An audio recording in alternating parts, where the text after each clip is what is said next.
setiap Jumat itu kita nggak ada acara. Kenapa Jumat itu kosong? Saya tanya ke pas pampres, pengawal segala macam. Jumat itu beliau itu kayak uzlah, meditasi, tafakur gitu loh, jenis itulah ya. Dan kadang-kadang keluar kota. Pada saat presiden itu yang sering didatangi itu paling sering itu Cilacap. Di Cilacap itu ada namanya Gunung Serandil. Pak Harto yang paling sering waktu masih muda juga sama Putin itu sering ke Delepeh. Delepeh itu satu daerah yang merupakan hulu Bengawan Solo. Beliau kadang-kadang tidur di depan pintu di bawah. Itu tirakat. Lelaku-lelaku spiritual yang dilakukan Pak Harto itu, apakah itu juga yang kemudian sangat berpengaruh sehingga beliau ini bisa berkuasa cukup lama 32 tahun itu, Pak? Kenapa kemudian dengan bekal spiritual Pak Harto yang demikian besar, Pak Harto lengser dengan cara yang demikian?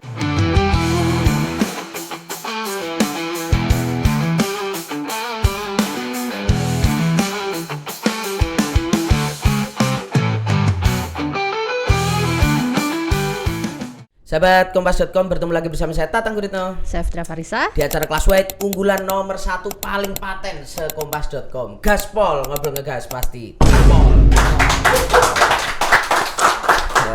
Pagi ini menarik banget nih. Ya, apa itu Fitria? Kita mau ngobrol-ngobrol sama wartawan Istana Eranya Pak Soeharto. Tahunnya tahun 72 sampai 79. Wartawan tua. Wartawan senior. Senior ya. Ngapunten Pak kalau bahasa anak sekarang.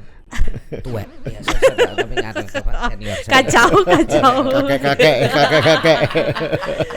Ada Pak Bambang Wiwoho, wartawan Suara Karya ya, Pak ya. Waktu itu ya. Ya, pagi Pak Bambang. Terima kasih, pagi Mas Tatang, pagi Mbak Fitria. Siap. Wah, ini Pak Bambang ini sekarang udah berusia berapa tadi? 78. 78 ini. Eyang-eyang. Ya? Eyang-eyang atau kakek. Yangkung. Yang Walaupun saya tadi ngira mungkin baru 68. Katanya 48. Ya agak berlebihan uslap-uslapnya Fitria ini ya. Nah, tapi gini sahabat Kompas.com, ini menarik karena di politik Indonesia memang banyak hal di belakang layar tuh yang ternyata ini Pak, saya sebagai jurnalis politik itu juga sering dengar beberapa kali bahwa ternyata dalam konstelasi kita itu juga melibatkan perhitungan Jawa. Perkejawenan itu katanya dihitung Pak. Katanya bahkan mau pilpres itu katanya tuh politisi-politisi ini penasihat spiritual ini kadang ngitung. Wah, ini siapa yang kayaknya punya kans untuk bisa jadi presiden. Kayaknya ini nggak bisa nih, gitu. Ada istilah, wah ini lembu peteng, oh ini katanya bisa sampai nge-track tuh Pak. Oh ini dulu turunannya mana, gitu. Termasuk misalnya kayak SBY itu Solo, katanya kayak gitu-gitu. Ya. Nah, Ada hitungan. Ya. Perjawaan gitu ya. Ya kan termasuk weton kayak gitu-gitu tuh Pak. Nanti kalau Mas Tatang jadi tokoh juga dicari, wah ini keturunan ini gitu. Iya, katanya begitu katanya Pak, sampai nyari-nyari gitu kan. Nah, jadi sahabat Kompas.com ini menarik dan ini belum pernah kita bahas ya, jarang kita bahas. Tapi ini karena kita ketemu Pak Bambang, ini seorang jurnalis yang menulis buku Laku Spiritual Pak Harto, Indonesia dan Kejawen. Wah. Ini belum banyak yang tahu nih. Banyak yang tahu. Ternyata Pak Harto itu kan juga erat dengan hal-hal berbau Jawa tadi itu. Kejawen. Gitu. Jawa adalah kunci ini tadi. Jawa adalah kunci. Nah, ini Pak Bambang nih saksinya nih Pak. Ya. Nah, kayak gimana tuh Pak? Boleh diceritakan Pak? Perkejawenan Pak Harto, emangnya dulu Pak Harto tuh semistis atau kalau nggak dibilang mistis, seperti apa sih emang kejawennya Pak Harto tuh? Iya. Jadi begini, memang saya tuh mulai tertarik dengan laku spiritual Pak Harto itu ketika saya jadi wartawan istana. Karena pada saat itu setiap Jumat itu kita nggak ada acara. Hampir setiap Jumat. Itu nggak ada agenda ya Pak? Nggak ada agenda kecuali agenda kenegaraan atau menyangkut tamu negara yang sudah terjadwal jauh gitu, yang nggak bisa dihindari. Tapi kalau rutin nerima tamu-tamu biasa, para menteri, anak buah beliau itu hampir tidak ada kalau Jumat. Adanya nanti setelah Pak Yoga jadi Kabakin, Jumat malam. Pak Yoga Sugomo itu ke Cendana Jumat malam membahas evaluasi keadaan seminggu terakhir dan kedepannya. Itu. Tapi malam Jumat kenapa Jumat itu kosong? Saya tanya ke pas pampres, pengawal segala macam. Jumat itu beliau itu kayak uzlah, meditasi, tafakur gitu loh, sejenis itulah ya. Dan kadang-kadang keluar kota. Pada saat presiden itu yang sering didatangi itu paling sering itu Cilacap.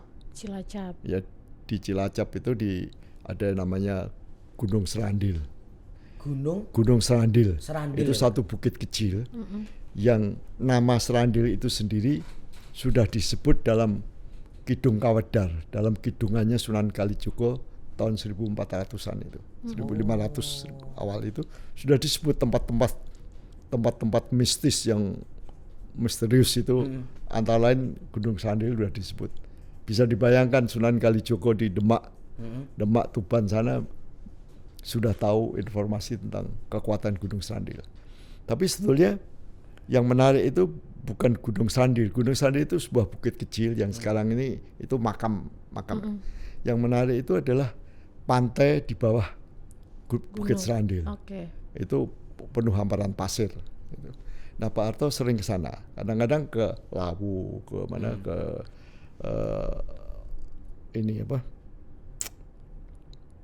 Dieng. Terus dari situ saya mulai membaca juga buku Pak Harto Anak Desa itu. Di situ Pak Harto cerita tentang pandangannya tentang mistis, segala macam, tentang kebatinan, tentang kejawen. Jadi saya makin tertarik. Informasi saya dalami lebih lanjut. Siapa guru spiritualnya, misalkan. Guru spiritualnya disebut banyak orang itu Kiai Daryatmo sama Romo Sudiat yang di Klaten. Belakangan ini saya tahu banyak Romo Diat karena kebetulan kakak ipar dari istri saya itu keponakannya Romo Diat. Mengkonfirmasi itu. Mengkonfirmasi siapa Romo Diat itu saya banyak tahu karena kakak ipar saya ponakannya Romo Diat. Gitu. Kemudian juga pendalaman tentang siapa Kiai Daryatmo. Kiai Daryatmo itu ya kiai, di rumahnya ada musola. Ya, bukan. Memang zaman dulu orang-orang, bukan sekarang pun ya, bukan hanya ulama-ulama mursyid tasawuf itu kan sering didatangi orang minta doa, minta pertolongan ini, gitu kan. Tergantung nanti mursyidnya menanggapinya. Tapi intinya dituakan. Kalau orang susah datang minta tolong, minta doa, minta didoakan segala macam itu. Nah, kalau nggak hati-hati atau secara umum zaman dulu orang-orang seperti itu dianggap dukun.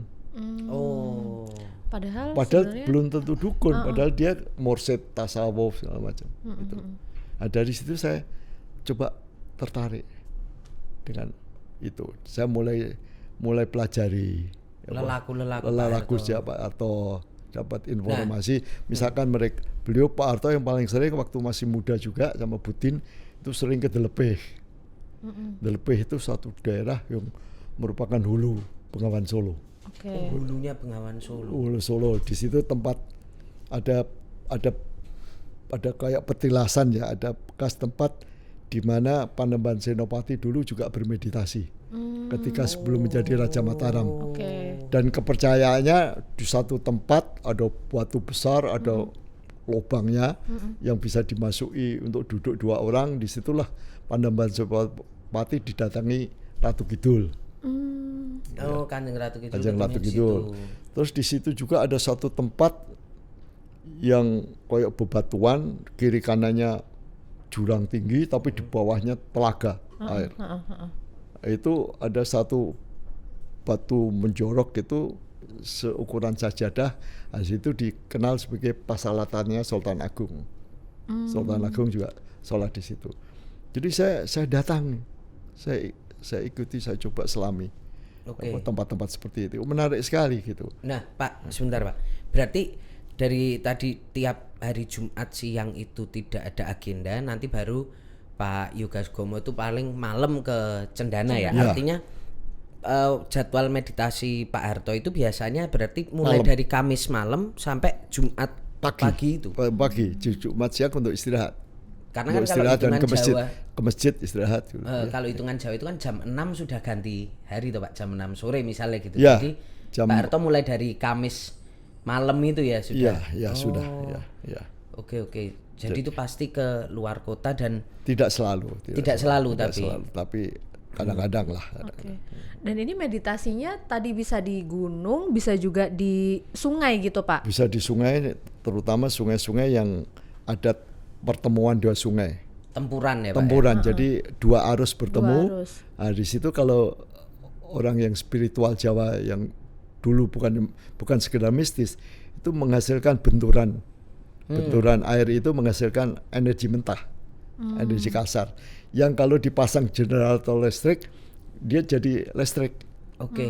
Nah ini listrik bahan mentah listrik inilah yang diserap oleh orang-orang yang suka bermeditasi di daerah tempuran atau di daerah air terjun. Air terjun kan juga gitu, keras. Gitu. Ya. Kalau orang yang percaya tentang energi mentah, air terjun itu, makin deras air terjun, makin kuat energinya. Oke. Nah Pak, tadi menarik gini, aku penasaran Pak Bambang. Tadi kalau Pak Bambang sempat cerita sedikit kan bahwa yang didatangi dari hulunya Bengawan Solo, terus kemudian yang di Cilacap itu ternyata sudah ada di tulisannya Sunan Kalijogo. Artinya tempat-tempat petilasan yang Kidungnya Sunan Kalijogo, tembangnya Sunan Kalijogo.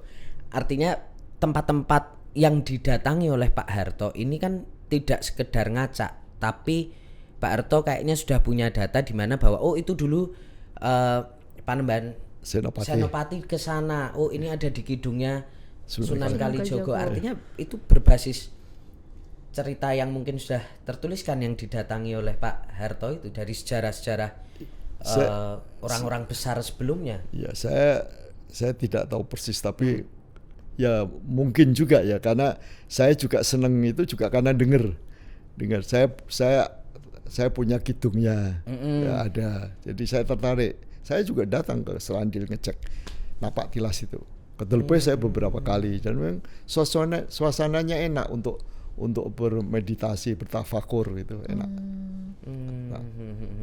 Oke. Kalau kemudian Pak Harto itu kan rutin ya Pak ya melakukan meditasi gitu. Iya. Sebenarnya apa sih goalsnya, tujuannya tuh apa Pak? Misalnya kalau ke tempuran tadi menyerap energi energi positif, energi alam gitu. Terus kalau ke gunung apa yang sebenarnya dituju sama Pak Harto gitu Pak? Saya kalau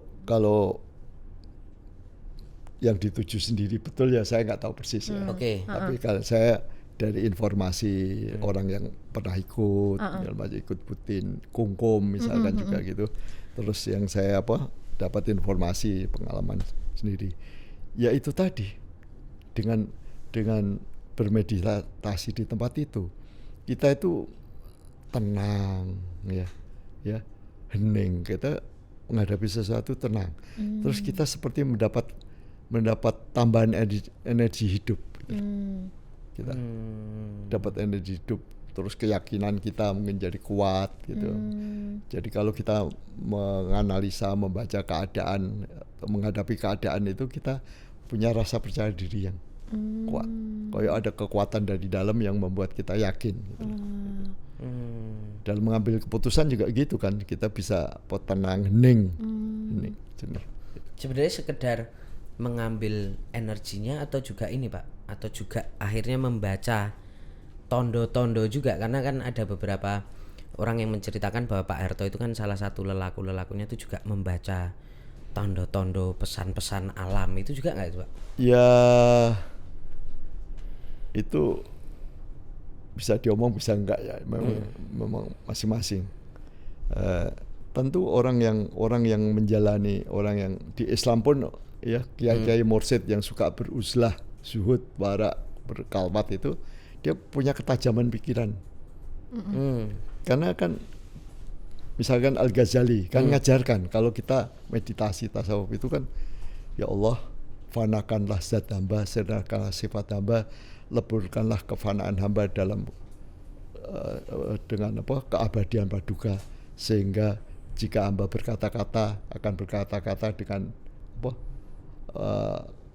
dengan kata-kata paduka, jika memandang akan memandang dengan mata paduka. Jadi kita memang dalam meditasi itu ingin menyatu dengan kehendak Allah, dengan sifat-sifat Allah. Nah, kalau kita menyatu dengan sifat Allah, kehendak Allah, kebesaran Allah, kan kita punya ketajaman hati, ketajaman batin yang kuat. Memang orang yang meditasi ya begitu. Itu tadi contoh itu kalimat zikirnya Al-Ghazali sebagian saya ambil. Di meditasi di Jawa pun yang meditasi menyatu dengan alam, dengan Allah ya seperti itu, dengan bahasa yang lain ya, bukan bahasanya. Intinya menyatu dengan Allah. Kalau menyatu dengan Allah kan kita dapat bimbingan, dapat ketajaman batin, ketajaman hati gitu. Jadi kalau mengambil keputusan terhadap sesuatu masalah, kita itu sudah dibimbing Allah gitu. Karena dengan hidayah Allah kita melangkah. Nah, di bukunya Pak Bambang ini juga disebutkan, saya baca ada kalau meditasi itu tergantung tempatnya, ada unsur-unsur yang diserap itu ada 4 jenis unsur kalau nggak salah ya Pak ya. Nah, bisa dijelaskan tuh Pak, unsur besi, unsur tanah, bisa dijelaskan tuh Pak. Jadi ada unsur besi, ya alam itu kan ada unsur besi, ya logam, ada unsur tanah, ada unsur air, ya tanah dan kayu itu satu, unsur air, unsur api. Ya. Jadi unsur-unsur itu hidup itu dikelilingi atau merupakan dipengaruhi oleh energi-energi alam seperti itu. Itu saya kira bukan hanya di Jawa, tapi juga di Tao, Cina, di Buddha juga adalah pengalaman itu. Jadi kalau kita misalkan tadi kita meditasi di air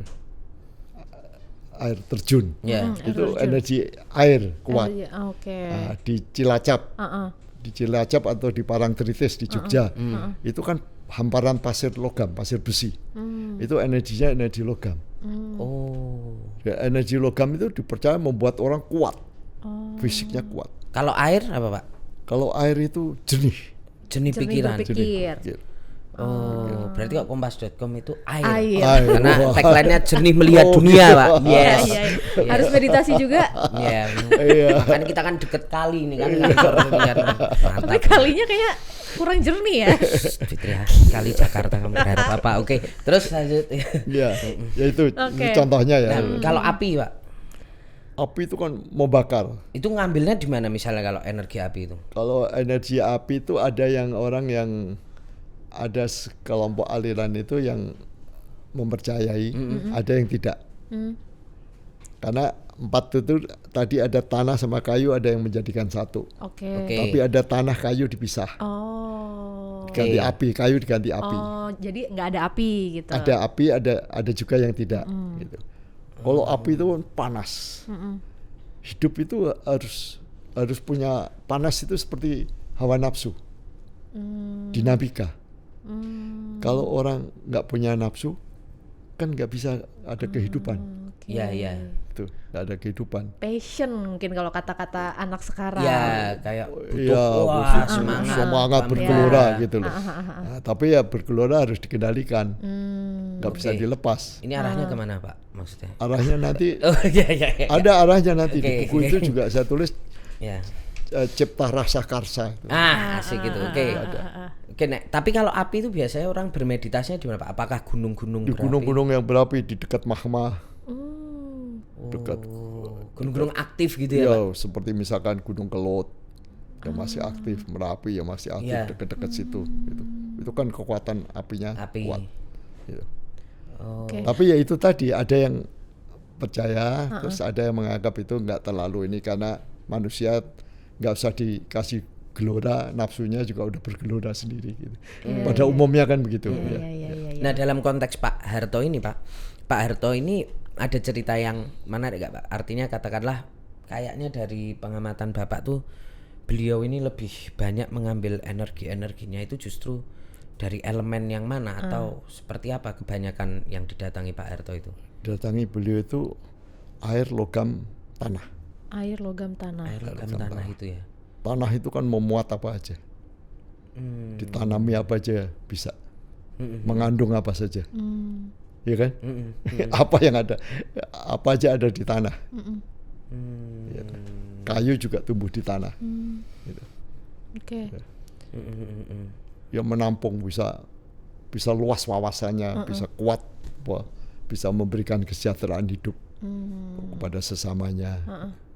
Tapi itu sering dilakukan Pak Harto sendiri atau setiap yang dilakukan Pak Harto itu selalu bersamaan dengan Putin, Pak? Kadang-kadang. Jadi ketika beliau masih Pangdam, informasi dari mantan-mantan staf beliau yang dulu di Pangdam itu atau keluarganya itu ketika masih di Pangdam ya sering dengan Putin. Oh, jadi ini dari Pak Harto sebelum presiden gitu ya, Pak ya? Ya sudah, dari Pak Harto masih muda, masih bujangan. Ke Romo Diat itu Pak Harto masih remaja. Oh, jadi lelaku Pak Harto memang dari muda ya, dari Pak? Dari muda. jadi presiden ya. Jadi waktu muda beliau itu kan ikut pamannya, bapaknya Pak Sudikatmo di Wonogiri, diasuh, dibesarkan di sana. Terus beliau punya sahabat. Sahabat itu sahabatnya Romo Diat. Romo Diatmo, Kiai Diatmo. Kiai Diatmo di Wonogiri sana. Nah, Pak Harto tertarik gitu. Dan sempat tinggal beberapa waktu juga sering tinggal di Romo Diat itu. Romo Diat itu mantri, dia petugas penghulu air, mengatur perairan di desa. Tapi dia juga kiai, dia punya musola gitu.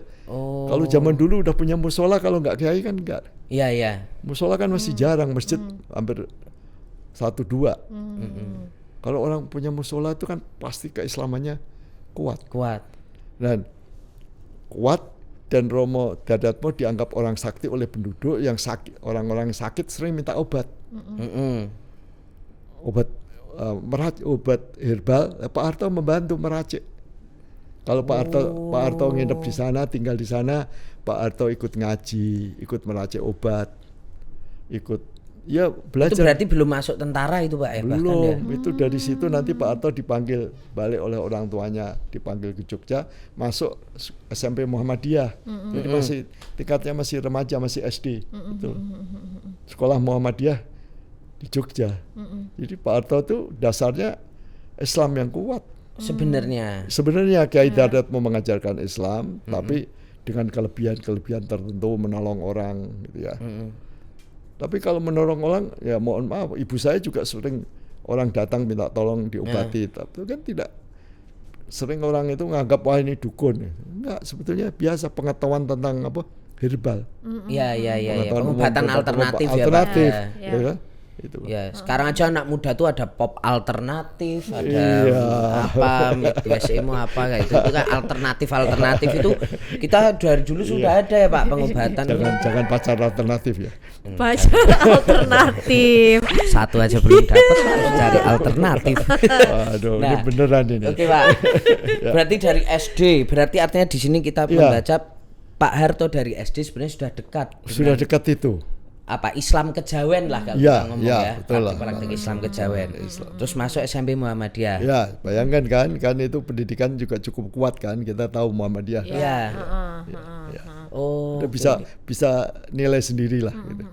Oh, jadi Pak Harto ini memang akhirnya hidup dalam lingkungan yang Islam kejawen, tapi satu sisi ketika SMP di Muhammadiyah, yang kita tahu Muhammadiyah ini kan Islam yang kemudian menjunjung tinggi ilmu pengetahuan kan, Pak. Logisnya juga. Jalan. Oh, oke. Itu. SMA? Beliau kan nggak masuk SMA. Oh iya, SMP. Oh, SMP ya, Pak. SMP aja udah hebat.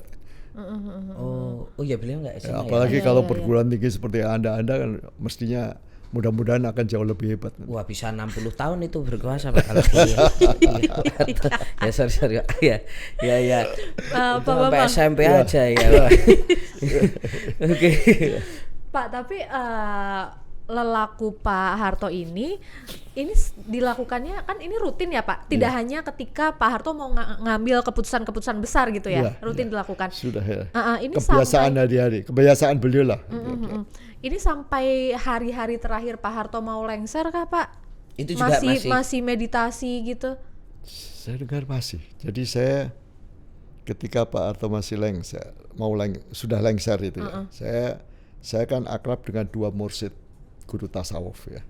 Satu kiai yang seorang kiai di Sumedang, Buya Bukhari Ukasah, satu dari Mojokerto. Mojokerto, beliau berdua itu pernah mau diundang oleh keluarga Pak Harto untuk datang. Nah, kalau yang dari Sumedang, beliau diundang sejak Pak Harto masih aktif jadi presiden, tapi beliau tidak mau datang karena prinsip orang tasawuf, kiai tasawuf itu mereka akan datang. Mereka tidak akan mudah datang ke penguasa kecuali untuk memberi nasihat atau negur. Jadi kalau datang ke penguasa nggak enak gitu loh. Yeah. Tapi ketika Pak Harto sudah turun dari presiden, ketika Pak Harto kirim utusan lagi ke Kiai Bukhari Ukasah di Sumedang itu, beliau datang ke Cendana. Nah, Pak Harto banyak cerita ke beliau, dan saya salah satu saliknya, salah satu murid Kiai, dan beliau juga sering ke kediaman saya. Baik, beliau juga kenal baik sama ibu saya belakangan, sering nengok ibu saya udah sepuh, sering mengunjungi ibu saya di Pati sana. Nah, beliau itu banyak cerita pertemuan dengan Pak Harto. Dari Pak Harto itu jalani, misalkan menurut cerita Pak Harto ke beliau ya, bisa dicek ke keluarga, beliau kadang-kadang tidur di depan pintu di bawah. Itu tirakat jalani itu laku. Bahkan udah lengser itu seperti Iya, itu ya, Pak? jalani laku tirakat dengan tidur di atas pintu itu. Ya saya juga dulu waktu kecil juga pernah menjalani begitu ya. Itu kita mendekatkan diri dengan Allah. Dengan kita hidup prihatin, itu mengosongkan hawa nafsu, menekan hawa nafsu. Kan tidur kan enak, selimutan di tempat tidur kita di bawah di tanah. Jadi kita nempel ke tanah ya, menyerap energi tanah dan menyatukan pikiran, pertolongan Allah, petunjuk Allah, perlindungan Allah. Itu diceritakan ya. Terus beliau mengatakan, itu saya tulis singkat di sini tapi agak panjang di buku Tonggak-Tonggak Orde Baru. Jadi beliau mengatakan kepada Kiai Bukhari Ukasah dari Sumedang itu, Pak Kiai, saya tidak minta apa-apa dari Pak Kiai, tidak minta dibantu macam-macam, kecuali tolong doakan saya supaya saya kuat menghadapi keadaan, menerima dan menghadapi keadaan. Menerima menghadapi keadaan itu kan luas, kepasrahan diri, berserah diri. Jadi bukan minta didoain berkuasa kembali atau apa, atau membalas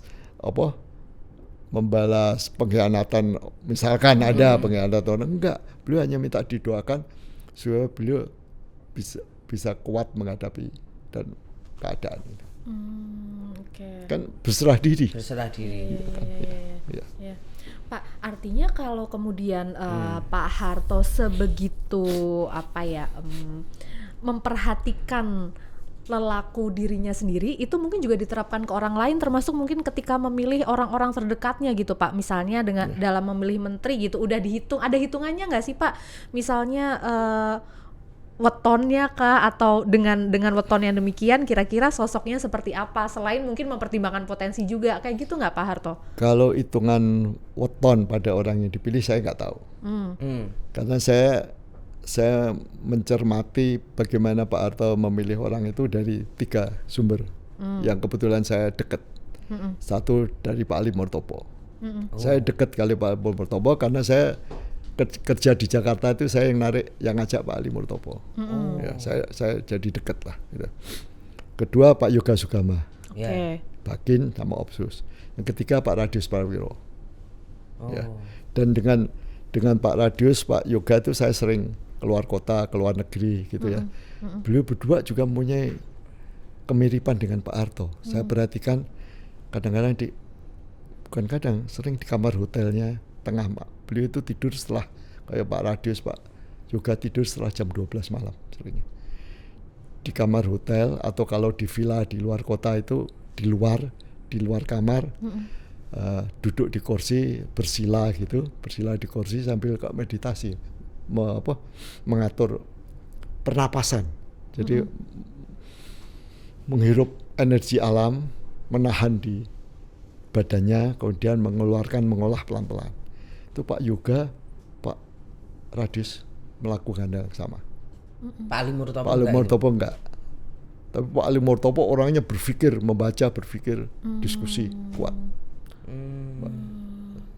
Dan dari beliau itu saya banyak dapat informasi. Kalau Pak Harto ingin memilih pembantu, ada beberapa hal yang harus diteliti. Satu, kepribadian orang itu. Jadi Pak Harto sudah punya list, tolong teliti ini, teliti si A, si B, si C, gitu ya. Saya pernah mengikuti bagaimana Pak Ali memerintahkan timnya di oposisi ketika meneliti misalkan Pak Sumarlin, gitu ya. Pak Sumarlin mau diangkat jadi menteri awal tahun 70-an. Saya coba ikuti dari detail timnya itu. Tapi yang lain dari cerita aja, misalkan tadi ikuti kepribadiannya, ikuti perjalanan hidupnya, riwayat hidupnya, ya. Kemudian teliti orang-orang dekatnya, sedulurnya siapa, sedulur, sekasur, teman tidurnya siapa, gitu.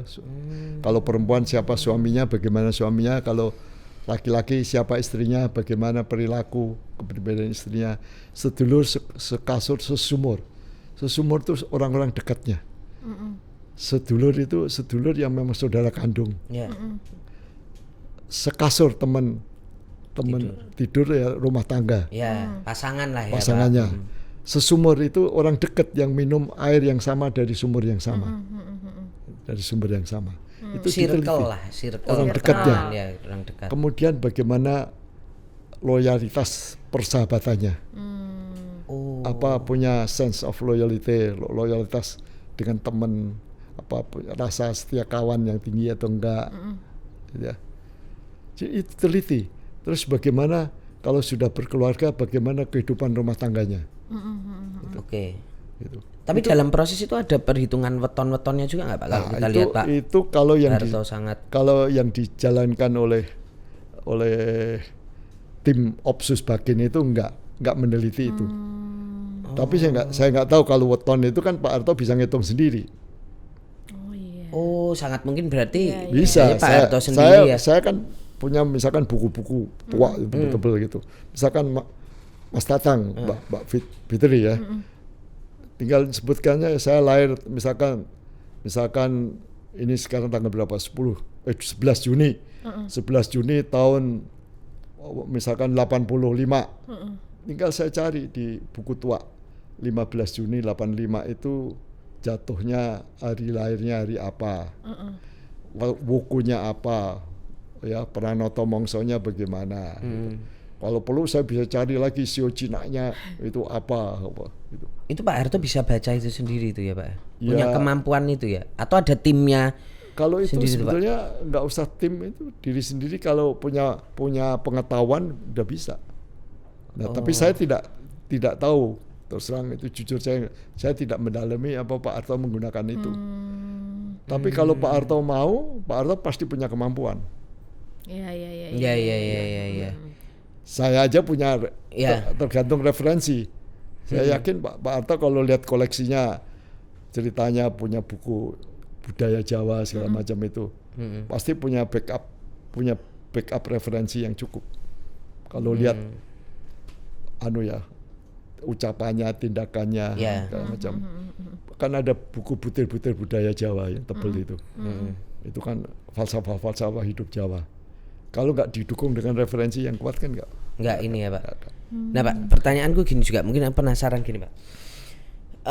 Meditasi tadi yang dilakukan Pak Harto kan lelaku untuk mengambil energi, mengosongkan pikiran, bisa membaca ke depan, punya menyatukan diri dengan alam lah, dengan Allah. Ya, alam dan Allah. Tapi apakah lelaku itu juga, karena yang sering beberapa kali aku dengar katanya presiden Indonesia itu juga harus memiliki atau mendapatkan wangsit sebagai seorang pemimpin. Nah, apakah lelaku itu juga dalam rangka untuk itu, Pak? Kalau wangsit itu begini ya, kalau kita agama apa aja ya, kalau kita semua yang kita jalani itu udah kehendak Allah. Ya. Ya tinggal kita bagaimana menafsirkannya. Apa kehendak Allah itu wangsit atau enggak? Ya kan, Anda juga, kita lah pernah mengalami kehidupan, kita udah popet jalan pikiran kita Cupet atau apa, gitu ya, Pak. cupet gitu Yang, ya, buntu. Tahu-tahu kok ada pertolongan datang. Kan bisa aja hidup. Itu kan, itu kan bisa dialami semua orang. Oke. Bisa dialami. Tergantung bagaimana kita juga kedekatan kita dengan Allah. Kalau kita dekat dengan Allah, itu hidup itu ngalir kok. Ngalir dan indah. Kita nggak usah macam-macam, ngalir indah. Ada Pak Bambang melihat bahwa lelaku-lelaku apa spiritual yang dilakukan Pak Harto itu, apakah itu juga yang kemudian sangat berpengaruh sehingga beliau ini bisa berkuasa cukup lama 32 tahun itu, Pak? Kalau menurut saya ya ada kaitannya. Ada kaitannya, Pasti Pak? ada kaitannya. Karena itu membentuk kepribadian Pak Harto yang kuat. Oke. Membentuk wisdom Pak Harto. Mempengaruhi wisdom kearifannya, kebijakannya, citra dirinya dibentuk. Oke. Perilakunya itu kan Pak Harto kan, lihat aja kalau Anda anak-anak saya ya. Tapi kalau kita orang dulu itu Anda boleh bisa bacalah di sini juga saya bahas sedikit. Tapi lebih dalam lagi di buku Tonggak-Tonggak Orde Baru. Buku yang 3 buku yang diterbitkan Kompas itu. 1.500-an halaman 3 buku. Itu Pak Harto itu duduk itu nggak pernah kalau berhadapan sama orang begini, nggak pernah. Oh. Kecuali mungkin sendiri atau di rumah atau di lapangan. Kalau pertama enggak. Saya pernah ngadep beliau itu, beliau ngadepnya sopan. Oh, Pak Bambang pernah ketemu ya? Pernah. Berapa kali? Itu gimana Pak? Gesturnya kayak oke duduk gini. Duduk sopan sekali. Oke. Dia menghargai orang, sangat menghargai. Enggak, dan mendengar. Oke. Mau mendengar orang, enggak mau motong. Kalau udah selesai kira-kira ini udah gitu. Kita tahu diri, kita juga tahu, lihat Pak Harto diam mendengarkan gitu ya, kita nggak berani apa colocos gitu. Dari cara bertuturnya tenang gitu Tenang, ya, Pak? emosinya nggak berubah, nggak begini, tangannya nggak begini gitu, nggak. Tenang sekali. Jadi nggak ada kata-kata misalnya dihina-hina saya juga diam di ini tapi hari ini saya lawan, itu nggak ada itu Pak Harto dulu Pak. Ya kalau respon agak emosional ya pernah ada, tapi tidak terus heboh gitu, enggak. Ya waktu itu juga udah jadi bahan pemberitaan ketika menghadapi demo Taman Mini tahun 74, 73, 74, 75 itu ya. Ya beliau agak emosi, tapi emosinya Pak Harto emosinya itu tetap misalnya. Kalau emosi Pak Harto itu nggak gebrak nggak begini, hanya kata-katanya aja. Misalnya kata-katanya Pak, keras. Ya apa ya? Misalkan ada upaya untuk mengubah undang-undang dasar, saya akan hadapi, kalau perlu saya korbankan apa? Kalau perlu untuk mengamankan itu saya korbankan apa? Saya culik lah. Anggota DPR supaya suaranya. Iya, yang waktu itu ya anggota DPR itu. Itu udah cukup keras buat Pak Harto. Tapi ngomongnya nggak usah pakai ngomong begini gebrak gini, enggak gebrak-gebrak meja. Enggak Nggak ada. Ya. Oke, lanjut Pak. ya semua tenang, terukur. Yang itu Pak, yang video sering muncul itu yang ada anak kecil tanya, oh iya, Pak kenapa presiden Indonesia cuma satu? Kamu penasaran siapa yang suruh kamu? Siapa yang suruh kamu nanya kayak gitu? Itu orang udah deg-degan itu Pak. Iya, tapi kan tanya itu kan kayak misalkan temu istilahnya pertemuan dengan masyarakat di desa. Itu kan Pak Harto kan ketawa-ketawa aja gini-gini. Itu santai, kalau begitu ketemu santai kan supaya suasananya rileks. Beliau ketawa-ketawa tapi enggak ada yang marah. Kan tapi juga enggak marah kalau smiling general ya Pak. Kadang ketawa tapi ngeri orang itu ya Pak waktu itu Pak Harto. Siapa yang nyuruh kamu? Itu kan juga dikemukakan sambil bercanda begini kan. Oh, bercanda itu tapi Pak. Itu Pak. Itu bercanda atau serius tuh Pak? Ya enggak, itu sambil enggak terlalu serius, enggak. Jadi Pak Harto itu artinya orang yang misalnya wartawan dengar itu ketawa, wartawan istana. Oh, artinya Pak Harto misalnya ketawa Pak Harto juga ini. bercanda. Kalau temu bicara dengan penduduk banyak bercanda. Tapi bercandanya enggak wak-wakan gitu loh. Nggak kayak kita wow gitu, Iya, enggak. iya, iya, iya, Canda iya, halus, iya. candanya halus. Wah itu malah ada saya bayangkan sekarang malah agak ngeri juga ya Pak ya memahami Pak Harto itu ya.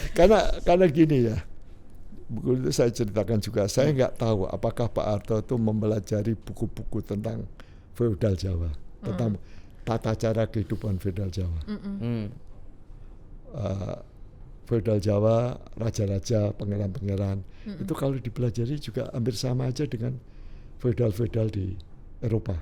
Ya. Ya, itu diajarkan. Saya pun waktu kecil oleh orang tua saya juga diajarkan. Misalkan saya waktu kecil saya boleh belajar nari, boleh belajar nyanyi, saya boleh bersiul.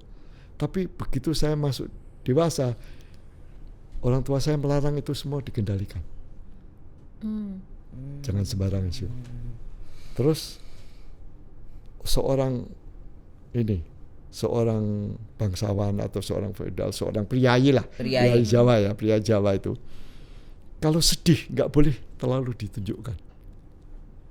Lelaki tidak menangis tapi berdarah, Dek. Ya mungkin itu. Kepanasan, Ya. panas, hawa panas, nggak boleh.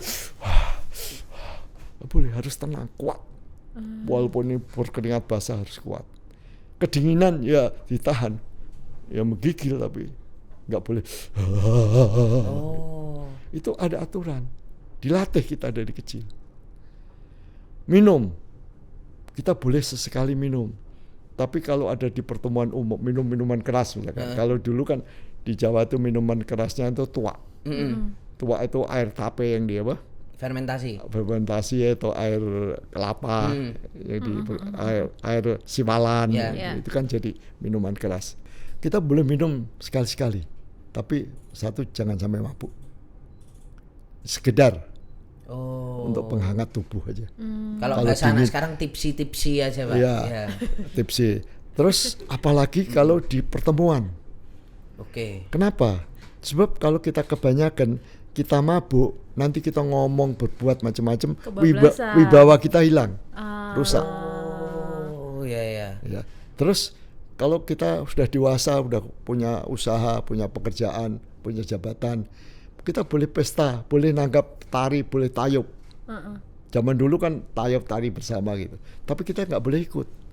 Kita nonton toh. Nonton aja, duduk manis aja, duduk tenang. Nah itu saya nggak tahu, saya tulis terang di buku saya ini, di buku ini dan di tonggak-tonggak Orde Baru. Saya tidak tahu apakah Pak Harto mempelajari itu semua. Karena kok secara sikap tetapi sikapnya menjalankan itu, mengamalkan itu. Saya akui, karena saya nggak pernah wawancara langsung sama beliau khusus gitu, nggak. Oke. Jadi saya, tapi perilakunya udah mencerminkan, mengamalkan ajaran itu. Bisa jadi tuh ya. Sangat mungkin ya kalau kita lihat dari kecil sudah itu. Iya. Tapi kalau pengalaman hidup saya sendiri pun, saya juga orang desa, tapi ya dianggap leluhur punya hubungan ke atas. Ibu saya bisa mengajarkan itu kok ke saya diajarkan. Masih ada garis keturunan ibaratnya gitu ya? Ya ibaratnya saya kira Pak Harto juga diajarkan itu. Saya yakin kalau orang-orang dulu pasti diajarkan. Ya.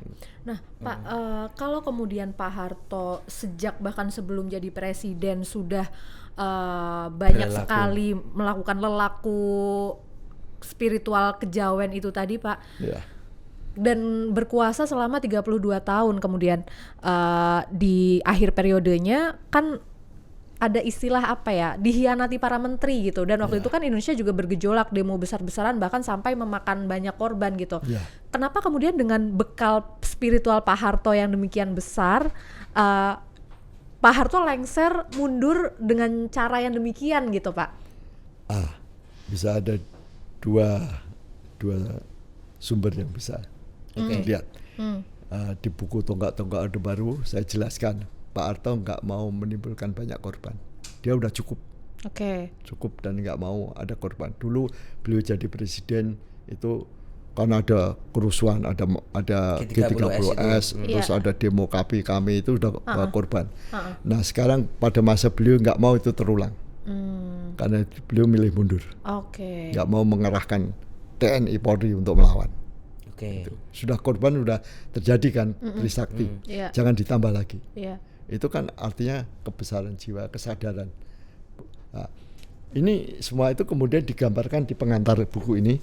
Pengantar buku ini Mas Tri Agung, pimpinan Anda Ya, di Mas sini. Tra. Mas Tra, dia menulis Pak Harto tuh bisa angon wayah, bisa tahu waktu, bisa mengelola waktu, bisa membaca waktu. Wayah itu waktu. Momentum gitu kali ya Pak ya? Tahu Waktu, momentum. waktu. Ya momentum itu bagian dari waktu Iya. tadi. Waktu. Misalnya itu Pak angon wayah membaca Angon waktu wayah itu piye ya misalnya? memang beliau sudah menyadari ini waktunya dia harus lengser. Oh, Udah waktunya cukup. selesai cukup. Sudah cukup dia Oke, berkuasa. Oke. Udah cukup dia berkuasa dan sudah saatnya dia tahu waktunya sekarang mundur. Karena nggak ada malam itu gelap terus menerus, nggak ada siang terus menerus gitu. Waktu itu ada Berganti pasti. berganti gitu. Cokro manggilingan bumi itu berputar gantian. Beliau tahu itu, bisa angon wayah. Ini Mas Tra gambarkan bagus di buku ini, Mas Tra. Akhirnya itu Iya, ya Pak ya, iya. angon wayah itu ya. Jadi nggak mau ngotot gitu. Oh, oke. Jadi artinya dengan Pak Harto yang melakukan laku spiritual selama puluhan tahun itu tidak menjadikan Pak Harto istilahnya sakti gitulah ya Pak ya? Bukan ya, kalau kita bicara secara pengertian sakti dalam arti luas, bukan sakti kebal gitu ya. Iya. Ya bisa berkuasa 32 tahun ya Iya. sakti juga. Iya. Tapi mungkin juga Pak Harto juga menyadari, bisa teringat ya, karena kalau saya dengar dari Pak Yoga sebetulnya masalahnya cukup membekas. Sebetulnya Pak Yoga juga sudah mengingatkan Pak Harto itu angon wayah sejak tahun 85. Oh 85 sebelum Benny 85. Murdani ngomong berarti Pak ya? Ya sebelum. Jadi di buku saya di Jendela Yoga yang diterbitkan Kompas dan di Tonggak Orde Baru, saya gambarkan bulan Mei, saya lupa tanggalnya, tapi bisa dicari pasti hari Jumat. Mei 85 itu Pak Harto itu Pak Yoga menyarankan supaya Pak Harto nanti 88 jangan maju lagi. Oke. Cukup dengan beberapa alasan. Nah, di pertemuan itu justru Pak Harto didampingi oleh Pak Beni sama Pak Darmono. Pak Beni, Pak Darmono nggak setuju dengan saran Pak Yoga, sehingga di situ terjadi perdebatan seru. Ya, Pak Beni Murdani sama Pak Darmono masih ingin Pak Harto lanjut. Pak Yoga cukup. Dan siapa yang ditunjuk untuk menggantikan Pak Harto maju di 88, Pak Yoga menyatakan akan mendukung. Di situ perdebatan justru Pak Yoga sama Pak Beni yang meruncing. Meruncing sekali. Ya, sampai kemudian Putin dari dalam mendengar itu lewat sambil mengatakan Yoga bener Pak. Putin mendukung Pak Yoga. Oh Putin Mendukung Pak Yoga. statement Pak Yoga supaya Pak Harto Iya. maju lagi 88. Iya, saya tahu persis setelah keadaan itu Pak Yoga marah, saya dipanggil. Kemudian nggak lama kemudian Pak Yoga ke Jepang, saya ikut 2 minggu. Pak Yoga menenangkan diri di Jepang, di kamar, bertemu teman-teman. Dan di kamar Pak Yoga tuh zikir, meditasi. Kenapa Pak Yoga sampai melakukan itu Pak? Ya tadi kan saya Apakah cerita. Pak Harto waktu itu cukup marah juga sama Pak Harto diem, nggak respon, Oh Pak Harto diem aja. Tapi Pak Beni, Pak Darmono yang minta Pak Harto masih diperlukan. Oh jadi dalam perdebatan itu tuh Pak Harto cuman Ya, menyimak aja. menyimak aja. Oke. Putin mendukung Pak Yoga. Putin menganjurkan Yoga betul Pak. Ada saya kutip itu ceritanya Pak Yoga, karena cerita itu Pak Yoga terus kesel gitu, menenangkan Pak diri. Yoga apa Pak waktu itu Kabagin, titiknya? kepala Enggak, Bagin. maksudnya titiknya meminta Pak Harto. Ya pertama Pak Harto kan sudah dari ibaratnya 67 sampai 88 ini udah 20 tahun. 20 tahun. 20 tahun udah cukup lah. Nanti karena begini, terutama generasinya udah berbeda. Usia Pak Harto kan juga 88 sudah berapa? Kan beliau lahir 21 kan. Sudah 10. Hampir 88. 70. 860 sekian ya kan, hampir 70 kan. Ya kan beliau lahir 21 kan 88. 67 ya, 67 kan sudah dianggap sudah cukup, ya kan. Terus generasinya udah mulai berbeda. Teman-teman seangkatannya sudah mulai banyak yang pensiun atau bahkan udah wafat, gitu. Muncul generasi baru, sehingga kan pasti akan terjadi kesenjangan apa? Komunikasi, Generasi, ya, gap. kesenjangan gap itu pertimbangan utama. Yang kedua, Pak Yoga juga menyarankan di luar itu keluarga Pak Harto putra putrinya mulai bisnis. Itu nanti juga bisa menimbulkan apa? Konflik of interest. Konflik interest dan masalah sorotan masyarakat. Ada, saya jelaskan rinci itu di buku Tonggak-Tonggak Orde Baru saya. Di sini saya singgung sedikit. Waktu itu Pak Beni nggak sepakat sama Pak siapa tadi Pak? Pak Darmono. Sama Pak Darmono, tapi tahun 88 katanya Pak Beni juga. Iya, karena sebetulnya Pak Beni sama Pak Yoga itu akrab dulunya. Jadi kalau istilah Pak Ali Murtopo, Pak Beni itu hormat pada 3 orang senior. Istilah Pak Ali Murtopo itu saya tulis di buku Tonggak Debat. Pertama, satu Pak Harto. Iya. Sampai saking hormatnya sampai kagum. Kayak ibaratnya itu kalau di dalam Islam Pak Harto itu Allah, Tuhan. Oh, buat Beni Murdani. Ya, ibaratnya lah. Ibaratnya ya. di Pak Ali. Kedua Yoga Sugama. Yoga Sugama itu ibarat Nabi Muhammad. Pak Yoga. Yang ketiga Ali Murtopo. Ali Murtopo itu sahabat Rasulullah. Mengibaratkannya gitu ya. Mengibaratkan Pak Ali Murtopo itu mengibaratkan respect Pak Beni terhadap 3 orang itu seperti itu. Jadi bagaimana mungkin Pak Beni ya itu benar apa yang diomongin Pak Yoga iya, kok benar ya. Iya, betul. Dia menyarankan Tapi di 88 Pak Beni itu. sejak 85 itu sudah Pak Yoga sejak 85 sudah sakit hati terhadap Pak Harto. Kalau nggak dipanggil nggak mau menghadap. Kalau nggak dimintain pendapat nggak mau nyampaikan pendapat. Nah, tapi Pak Harto juga nggak mau memberhentikan Pak Yoga. Terus diangkat sampai betul-betul umur 60 Pak Yoga minta mundur. Pak Yoga yang minta mundur, cukup lah gitu. Jadi hubungannya dari 85 itu udah mulai renggang. Iya, iya. 6 berapa ya Pak Yoga mundur kan 8 lebih 60 lah.